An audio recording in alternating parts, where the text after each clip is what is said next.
चलिए बच्चों, आज एक नया अध्याय पढ़ते हैं और ये एक व्यंग रचना है। ये है लेसन 6 हेर फेर।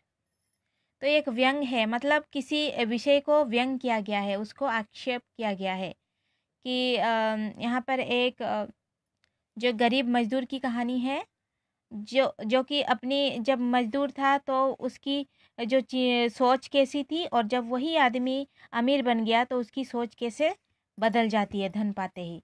तो इसी को व्यंग किया गया है कि आदमी कैसे अपना मन बदल लेता है।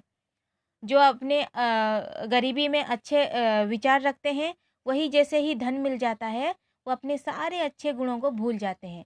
तो इसी विषय पर व्यंग किया गया है, मजाक किया गया है या उसको आक्षेप किया गया है। तो इस विषय में क्या है, चलिए देखते हैं। तो मानव मन की चिंताधारा विशिष्ट अथवा भिन्न भिन्न परिस्थितियों में कितनी बदल जाती है, प्रस्तुत कहानी इसी तथ्य को प्रकट करती है। एक ही व्यक्ति अलग अलग वातावरण, परिस्थिति अथवा पद पाकर किस प्रकार सोचने विचारने लगता है, यही कहानीकार श्री सुदर्शन ने एक मजदूर के चरित्र विश्लेषण द्वारा प्रभावशाली ढंग से प्रस्तुत किया है। तो इस व्यंग रचना की जो लेखक हैं वो है श्री सुदर्शन। ठीक है, तो उन्होंने एक मजदूर को अपना किरदार बनाया है, जो कि समय और परिस्थिति बदलने के साथ साथ उसके विचारधारा कैसे बदल जाते हैं, उसी पर व्यंग किया है श्री सुदर्शन जी ने। ठीक है, तो चलिए पढ़ते हैं विषय में क्या है। एक गरीब मजदूर सारा दिन लहू पसीना एक कर देने वाली मेहनत करने के बाद सांझ के समय 2 आने पैसे अपनी फटी पुरानी चादर के कोने में बांधकर शहर से निकला और मजदूरों की बस्ती की तरफ चला। बहुत दूर उसने अपनी कच्चे झोंपड़े के धुएं को आकाश में चक्कर काटते देखा और देखते ही समझ गया कि उसकी माँ उसके लिए खाना पका रही है। वह नंगे सिर नंगे पांव जा रहा था। उसके घर में सिवाय उसकी बूढ़ी माँ के और कोई सगा संबंधी न था। उसके घर में सिवाय एक चूल्हे और 2-4 बर्तनों के और कोई साज सामान न था, मगर फिर भी वह खुश था। उसकी चादर में 2 आने पैसे बंधे थे। उसके दिल में आशा भरी थी। तो सामने से एक बारात आ रही थी। मजदूर ने उसे देखा और उसे ख्याल आया, हो सकता है कभी मेरा भी ब्याह हो और मैं भी बारात लेकर ब्याहने निकलूं। उस समय मैं कितना खुश हूँगा। मेरे साथ साथ बाजे बज रहे होंगे। और बारात के आगे चलने वाले नौकरों ने उससे कहा, एक तरफ हट जा छोकरे। तो मजदूर के ब्याह की कल्पना मिट्टी में मिल गई।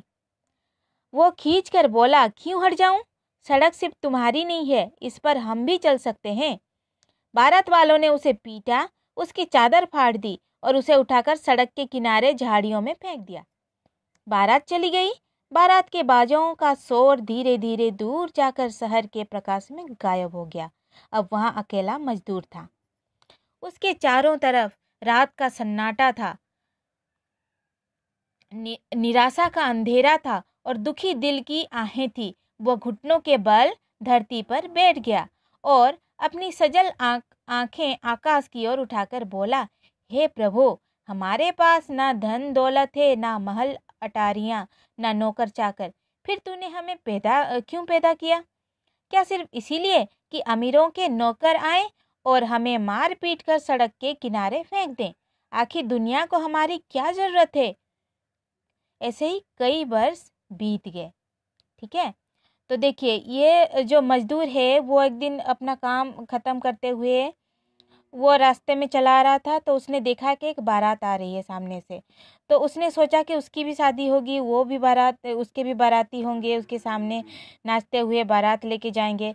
तभी उसका ध्यान तब टूटा जब उस बारात में आए हुए कुछ लोगों ने उसे सामने से हटने के लिए कहा। ठीक है, तो सामने से हटने के लिए कहा।